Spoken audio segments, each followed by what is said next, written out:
प्रारब्ध के अनुसार हमें नौकरी मिलेगी या फिर हम मेहनत करके लग सकते हैं। देखा जाए तो दोनों का होना बहुत ज़रूरी है। आप मेहनत नहीं करोगे तो भी आपसे मेहनत करवा ली जाएगी अगर आपके नसीब में नौकरी है।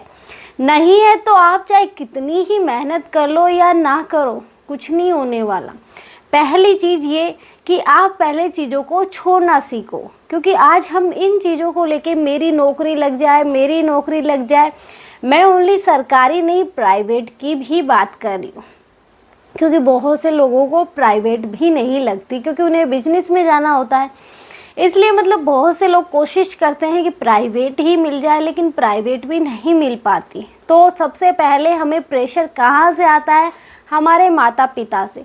वो हमें बोलते पढ़ बेटा पढ़, तू मैंने कुछ नहीं किया, तू कुछ करके दिखा, तू मेरा नाम रोशन करके दिखा। तो पहले उनसे पूछ लो कि आपने कुछ क्यों नहीं किया।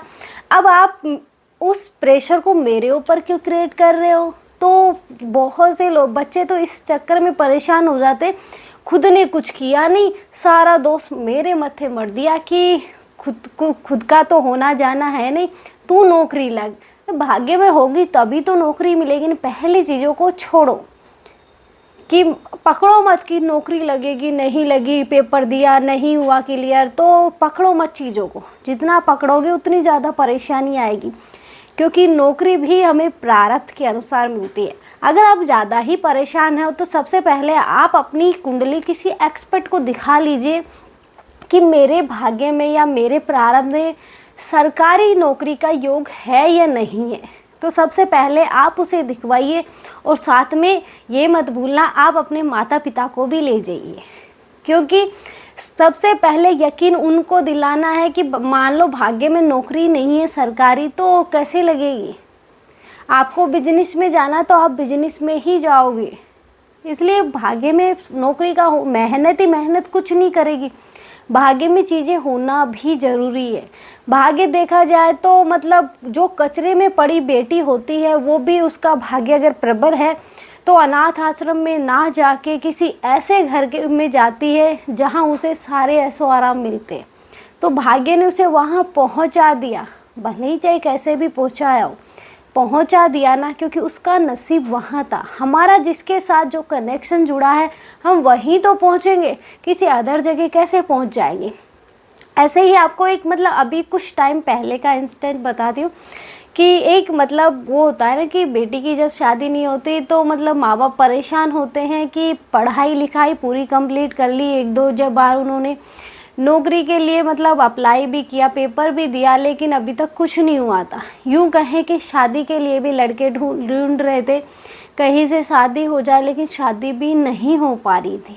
तो ऐसे ही माता पिता भी परेशान थे। अब लड़की तो क्या कर सकती इसमें, लेकिन वो एक बाबा को जानते जो मतलब वैसे बुजुर्ग हैं, वो साधु बाबा नहीं, नॉर्मली जो हम बड़े बुजुर्गों को बाबा बोलते हैं वो बाबा, उन्हें हम भी जानते हैं। तो मतलब कहीं से उन्होंने नंबर निकाला बाबा का और बाबा को फ़ोन किया, तो उनसे टाइम लिया क्योंकि वो अधिकतर घर पे रहते हैं, कभी बाहर चले जाते क्योंकि अकेले हैं, अकेले को सब कुछ करना पड़ता है, तो मैनेज करते हैं किस तरह से, लेकिन एज बहुत ज़्यादा है तो वो इतना नहीं कर पाते। यूँ कहें कि वो सुनते भी कम हैं कि ज़ोर से बोलना पड़ता है, लेकिन उन्हें मतलब इस चीज़ की बहुत नॉलेज है, या यूँ कहें कि उन्हें मतलब कुंडलियों में इतना विश्वास है कि क्या होने वाला है वो स्पष्ट रूप से बता देते हैं।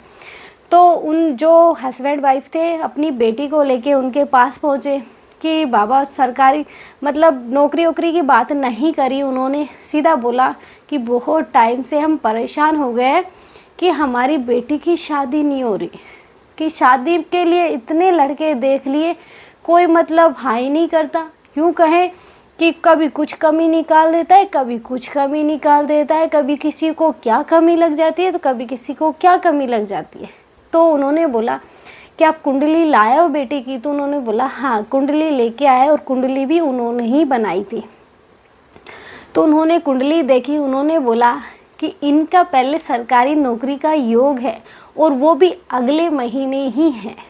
तो मतलब बहुत सी बार ऊपर नीचे 1-2 महीना ऊपर नीचे हो जाता है, लेकिन हमारी कुंडली में सब कुछ लिखा हुआ। अगर आप सरकारी नौकरी को लेके परेशान हो तो सबसे पहले आप अपनी कुंडली दिखा दीजिए, क्योंकि जब आप कुंडली दिखाओगे तो ये समझो कि मतलब बहुत सी बार हमें एस्ट्रोलॉजर अच्छे नहीं मिलते, वो हमें लूटने के चक्कर में लगे रहते हैं, लेकिन अच्छे मिल जाए तो वो भी हमारा ही नसीब है कि मिल गए।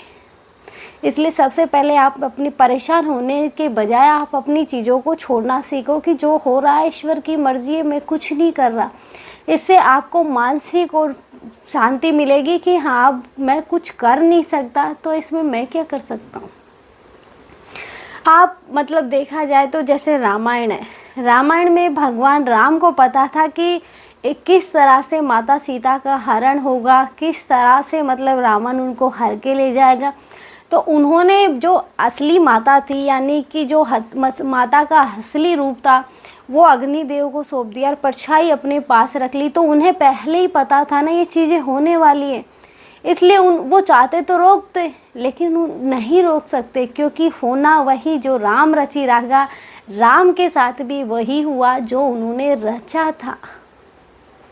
इसलिए मतलब परेशान होने के बजाय आप, अगर आपकी कुंडली है तो एक बार दिखा लीजिए, नहीं तो किस्मत और भगवान पे छोड़ दीजिए कि जो होगा अच्छा ही होगा। हम नहीं कर सकते कुछ। जितना चीज़ों को पकड़ोगे परेशानी उतनी ही आएगी, जितना चीज़ों को छोड़ोगे अपने आप को रिलैक्स फील करवाओगे उतना आपके जीवन में खुशियाँ रहेंगी कि जो होना है हो रहा है, पता नहीं कैसे हो रहा है।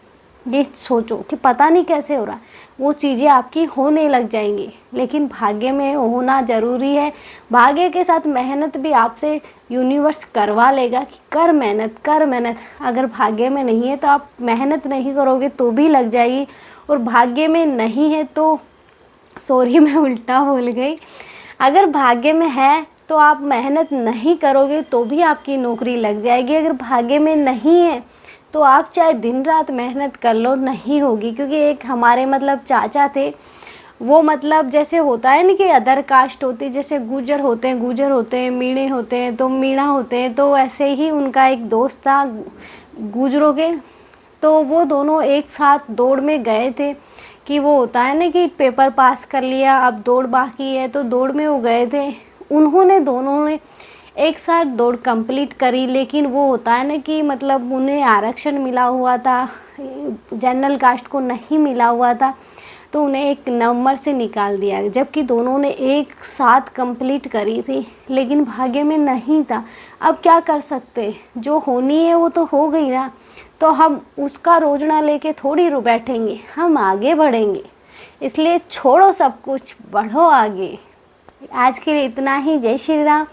मिलते हैं नेक्स्ट वीडियो में। और हाँ, सबसे ज़रूरी बात, अगर आपको कुछ भी चीज़ें, जो मेरे को जितनी नॉलेज है मेरे जीवन से, मैंने जितने भी एक्सपीरियंस लिए, जितने भी दुख देखे हैं, और जितनी भी मैंने मतलब अपने आसपास के लोगों से सीखा है, आपको कोई परेशानी है या यूँ कहें कि आपको कोई दिक्कत है, कुछ चीज़ें जाननी है, तो आप मुझे कमेंट कर सकते हैं। मैं कोशिश करूँगी, लेकिन जल्दबाजी मत करिए, क्योंकि थोड़ा टाइम लगता है। मैं भी मतलब फैमिली वाली हूँ, तो मेरे भी एक बच्चा है, तो मुझे उसे भी देखना पड़ता है, बाकी फैमिली के लिए काम भी करना पड़ता है, तो इसलिए थोड़ा समय वैसे कम मिल पाता है, लेकिन मैं कोशिश करती हूँ, इसलिए मैं एडवांस में बना के चलती हूँ। लेकिन आपके कमेंट का जवाब मैं अगली वीडियो में देने की पूरी कोशिश करूँगी, लेकिन बहुत सी बार अगली में ना देके उससे अगली में देने की कोशिश करूँगी, क्योंकि टाइम का भी तो इशू है ना, क्योंकि मुझे भी अपने सब कुछ देख के चलना पड़ता है। इसलिए लेट होने के लिए पहले से ही सॉरी, लेकिन आपको आपके सवाल का जवाब ज़रूर मिलेगा। ये मैं पूरी आपको वादा नहीं करती, पूरा आश्वासन देती हूँ कि करूँगी ज़रूर। आज के लिए इतना ही। जय श्री राम। मिलते हैं नेक्स्ट वीडियो में नए टॉपिक के साथ।